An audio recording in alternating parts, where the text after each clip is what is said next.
subscribe for more generic series. What are we talking about today? The Academy's Genius Tamer. Blah blah blah blah. It's alright. Give it a 7. It's mediocre. I don't know. The basic idea is that this guy gets reincarnated into a novel. He's a bad guy because, of course, every time they get reincarnated, they're like the villain. Whatever.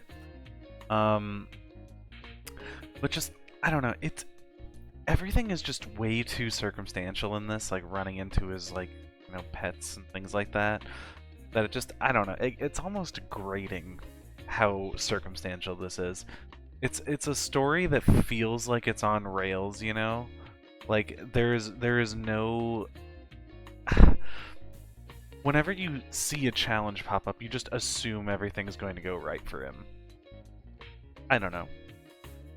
Maybe you're fine with that, maybe you're not, I don't know, but for me, I'm not a huge fan. I don't hate it or anything, like, it's enjoyable, and I would say, like, the art's decent and things like that, but it's just a little... It's just generic, really.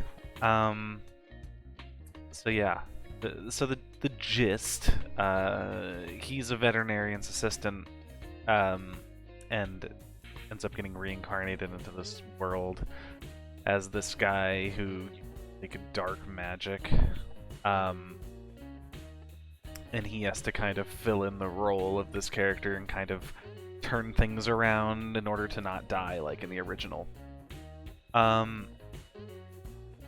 Very generic. Seen it a million times. And I wouldn't really say this. I really don't think this does much new either. Like I said about the on-rails thing, it just feels like that. But either way, he ends up just meeting, different main characters and turning his life around and things like that. He ends up being a tamer, as in the title. So he tames a little dragon and another dragon-esque thing. So, a little bit of a running joke is that he's really good at taming reptiles and everything, but, the idea is he was a veterinarian's assistant, so he kind of, like, understands how to deal with animals, and, that's the gist for why he has, like, an affinity for being a tamer. What are some of the, major aspects of the series? It's one of those really mediocre kind of plot lines where a lot of like the female characters seem to be interested in him without him really doing something that I would say deserves it. He also changes his tune way too fast. I mean, okay, realistically, would anyone, and I mean anyone, understand why someone would just change their tune from being, evil over here all the way over to being good? No. So it's very strange. I feel like it would be a massive warning sign to everybody. And people, I mean, they seem freaked out about it, but they really don't seem to take it as, like, an actual warning, which is a little weird to me. Also, like, some of the random events that happen, like Dark Magician showing up, yes, like, of course he wouldn't really be a big target because who the hell cares about him, but there's a point where certain people that use, like, necromancy and dark magic attack him, and while I kind of see why they did it because his former life had a connection to them, I also don't really see why they would waste their time doing it. It was a little weird to me. And it kind of just feels like the author needed a reason to get a conflict going. Especially considering, like, apparently he had a lot of connections before this transformation, but then he really doesn't interact with them until pretty late into the story. And then he gets, recompense and, issues for what he's done. A little weird. Also, okay, one of the most annoying parts. So the principal, like, seems to just accept his change for no reason. Very easily. And ends up just trusting him with way too much. Like, he steals something, he trusts him. He finds some notes, he trusts him. He gives him, like, clues to certain things, he trusts him. And the main character really doesn't display much of a reason why he should trust him. There's these, like, mystical, like, cubes, right, that they need to collect that have a lot of power. And the main character just covets, like, all of them. and no one questions this. Like, to me, that looks pretty freaking bad. I don't know. It's just like a very, I don't know. They're trying to make it seem like everyone just, believes that he's changed and they think he's great now. But he does a lot of things that I would say make him look relatively bad. The only people that he really shows genuine kindness to are basically the main characters, and you would think they would be looking into things on the side, but no, of course not.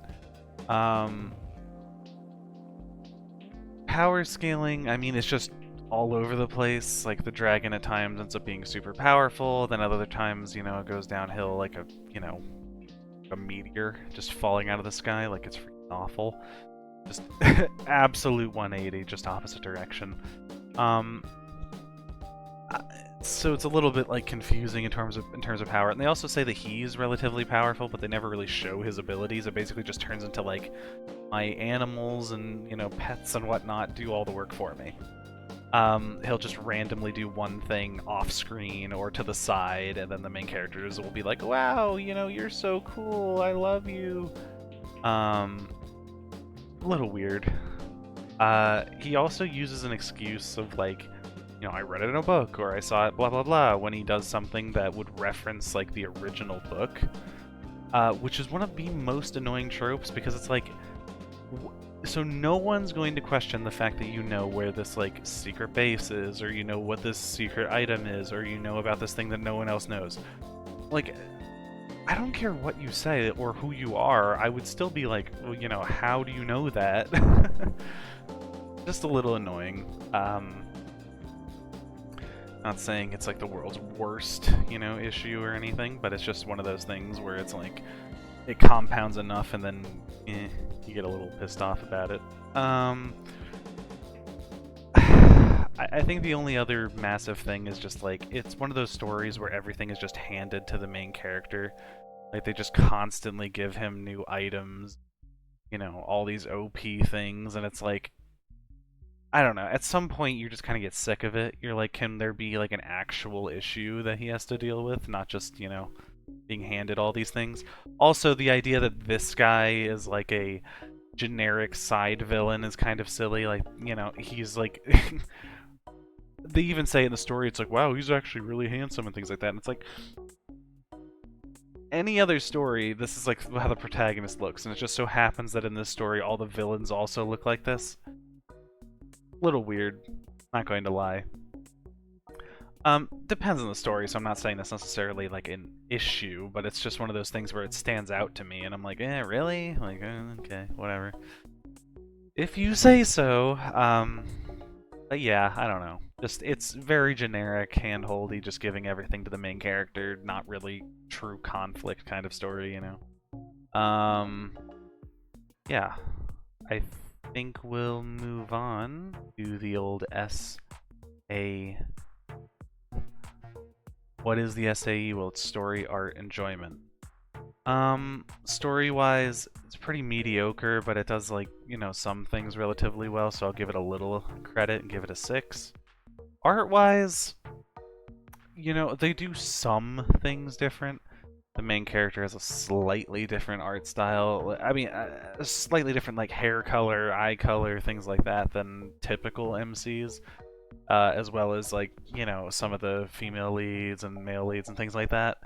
So I'm tempted to bump it up a little bit. Like, it's at least a 7 because it's quality art, but it might be an 8 because there's some unique elements to it.